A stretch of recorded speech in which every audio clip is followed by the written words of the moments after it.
back with another episode of Top 10. It is Carrie and Kurt here going over our top 10 most memorable jobs that we have had over our past 10 years. And we are going to be bringing you content on top of content, and you're going to be looking back at everything, not everything. Not everything.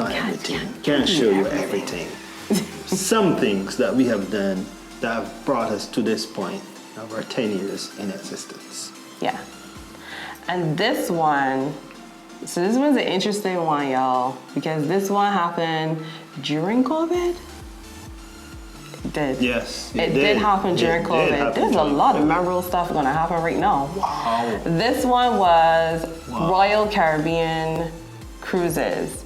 It was their campaign, well, for the Caribbean. And we shot it in Dominica. And we were... To get down. It's true. That's the campaign. That was the campaign, get up to get down. Yeah, so Small Fry. Small Fry was the company, the production company that contacted us to basically produce it in the Caribbean for them.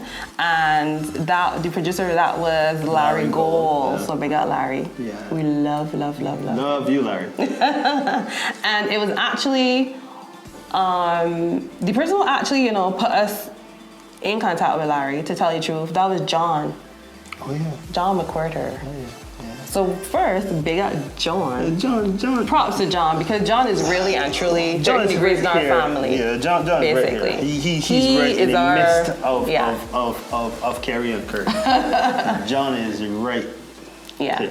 He's family. We are entwined. Yeah, you see him, right? Yeah. Can you see him? Yeah, John. Yeah, John. Okay. All right, no, be quiet, John. Be quiet. Okay, so it was because of him. Reached out to Larry. Larry reached out to us, and off we went on an adventure. Yeah. In the rainforest. Correct. Essentially, because that's what it was. We went up to get down, and there was a lot of downs, but we didn't get there yet. We haven't gotten there yet. We had never shot in Dominica before. Because we managed expectations, we made that very clear to the client. We were like, listen, we got some contacts in Dominica. We haven't shot there before, but we can make this happen because we are production people. Correct. You understand? And we are 13 Degrees North Productions. Yep.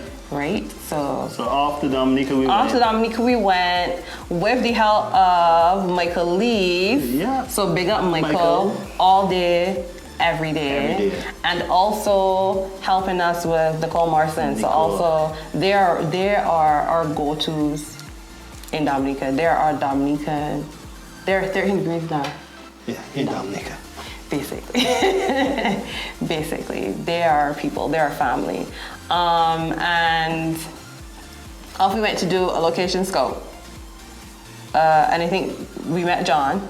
Mm-hmm. Because we should say that John came with us. John actually, before then, we had never met John in person. So this is the great thing about this job, and also so many of us together. Yeah. But not also this job though, but this is the great thing about just like communication now and technology, where you make connections with people and you make like contacts and that sort of stuff with people, and you never meet them. Correct. You never met them in person. Like, John was an email one day that became many emails that then became many Dominica. Meetings and many Zooms, and then that became that became Dominica. So off we went on this 6 day, because it was 6 days I think was our location scout, and it's 6 days because Dominica. I think the island is vast. The island mass itself is small, but Dominica is like mountains and forests and is a nature island, right? So you're not getting to places quickly. It's not like Barbados, You're not taking 30 minutes to get to the places you really need to go. You're taking like 2 hours, basically. So, even for the airport, it's like 2.5 hours to get. No, it's only an hour and a half. It wasn't an hour and a half? Come on. It's like 2 hours to get to... It's an hour and a half. It's not an hour and a half, I can tell you. Look it up. All right. Look it up, guys. From the airport. Comment and tell me how long it is To get from the airport to Soufriere. Soufriere? Yeah. We said at Jungle Bay. Also big up Sam. Oh, yeah. Jungle Bay. Oh, yeah. Okay, so now you can change it? No. Okay. Still don't know. All right. So, yeah. So it took us 6 days to do scout, and then the US team left, and we stayed on. Correct. Because we're staying on, we're building the team, we're preparing everything, getting all the productions plays, all that sort of stuff that we need, making sure the locations are locked, because they're basically coming back within a week and a half for us to shoot, right? Making sure transportation is down pat. We had decided to change one of the buses into a wardrobe bus, so, you know, take out all the seats. Kit it out. Kit it out. Making sure the conference room at Jungle Bay was ready for when they arrived with all with all the wardrobe and all that stuff. Correct. Because essentially this was how many talent they had? Like 8 or I think it was a family or it was 2 families. It's 2 families. Or, yeah. It's 2 families. So I think it was like 12 talent to be quite. Yeah, it was a lot. It was a lot. I mean, all in all, it was probably, we had like 80 something people on crew. Because we had like 40 something. I think it was more I remember than it was that. 90. Yeah, I think it was 90 people on 90 crew. something, yeah. Because we had like half was local, and then half was from overseas. Because it wasn't just the US, because they got like talent from the UK and, you know. It was a melting pot. Yeah, it was different. Of nationalities and people Yeah. and everything. Do you want to tell them about the importance of using local talent when we our ethos? Yes. So our ethos is built around trying to bring as much into a country as possible and not taking from the country. So for us, every time we go to another country, is building a team there that we can train people into production standards and how we like to work, so that eventually the Caribbean will be to the level where people don't need to come in from the international side. Mm-hmm. We will have every person from a department here. We'll have your grips, your gaffers, your makeup artists, your hairstylists, set designers, every potential person that you would ever need could be right here in the Caribbean. Yeah. Just come. Just bring the story and come. Just bring the story and come. 13 degrees north. Yeah. We got you covered. And for us, being in Dominica was building that out. And we now have some fantastic people in Dominica that we love to work with. Yeah. And that we continue to work with. Yeah. But to get into the era of what it was the COVID era. Because it was 2021. Yeah. Right? So, you know, 2021, everybody get here 2021 to get shivers. Like, ugh. So understand this was a time when work was extremely slow for everybody across the world. Yeah. But everybody also knew things were picking up. So obviously that's why, you know, Royal Caribbean would have taken the initiative. Hey, look, we're coming out of this thing, so we need to start advertising so people know it's now safe to, you know, come and get down. to come and get down and go to these different countries and all that sort of stuff. And I mentioned the COVID era because we were, like you say, about 90 people in all.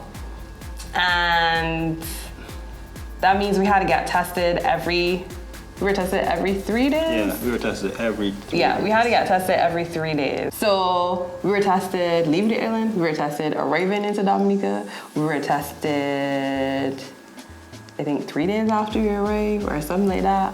We had to be tested when the crew arrived. Everybody got tested, the whole crew got tested, and then they were tested 3 days, you know, while we were in production, pre-production, going into production, 3 days, every 3 days. The locals were not very happy about that because they weren't accustomed to being tested that much. Often. Yeah. Or if at all. Yeah, so that was one thing I remember, like people going like, we gotta get tested again. But of course, safety first. But I'm gonna stop to ask Kurt about what was his most memorable part of Dominica. And the Royal Caribbean, he has many. My most memorable part. Whenever you go to Dominica, you go to Soufriere, there's a small basketball court called House of Pain. And I went to House of Pain playing basketball with my friend Kerry, not this Kerry, Kerry, but Kerry was actually one of our safety officers on set. And on that court, I broke my arm. And I had to end up in the hospital in Dominica. Here it is, we have a Royal Caribbean cruise shoot. 90 people under our production umbrella. And I go to House of Pain to encounter pain. True pain. So Dominica Hospital. He didn't just break his arm. I want to set this. He did not just break his arm. You know, like people break their arm, they go to the doctor, they go to the hospital, and they like put it back in place. So they break it again and then put it back in place or whatever, and then we go home. No, not Kurt, not my business partner, not my dear husband. We were married then, right? Yes, we were married by that time. Of course. Of course. He shattered his elbow. He shattered the elbow. It had to be rebuilt. They're stealing his arm and his.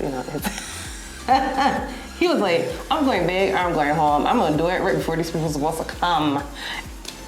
Yeah, I think that was like 2 days before. Something like that. 2 days before we were supposed to start shooting. And here I go now on the phone. I'm like, I have to be like messaging them going, yeah, Kurt broke his arm, but don't worry, we still on. Come down. Cool. Just bring a gaffer though. Bring a gaffer. you might want to bring a gaffer now. Yeah. But in his defense, he did. So he had to have surgery, right? Basically, because like I said, he shattered the thing, so we gotta build it back. So what the doctor said was, okay, you know what? You have X amount of days before we can't build this back anymore and salvage anything. Go do your shoot. Don't do the whole shoot.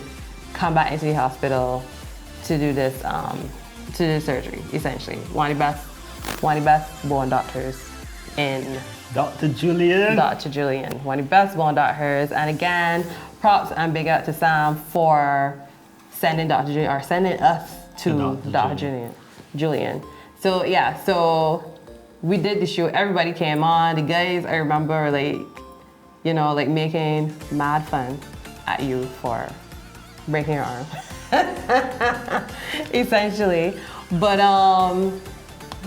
we did it. And one of the memories I have of Kurt on the shoot is Kurt on a dock, the newly built jetty in Soufriere, holding a boat. Like he had a rope in his hand. Well, not this hand, in this hand. And this hand was in a cast and a sling. And he's holding a boat, a rope that's attached to a boat, helping pull it in, or I don't know. And it was just like, everybody else was allowing me. I was just like, look at this madness. This broke arm person playing he holding the boat. Like, okay, this is the most ridiculous. Somebody really should have taken a shot. I didn't have my phone. I don't know why I didn't. But the job must go on. The job must go on. So being on set with my broken arm, for me, was a champion of cause. Showing everybody, still can go on. We are still going to get this job done. Yeah. We are going to be successful.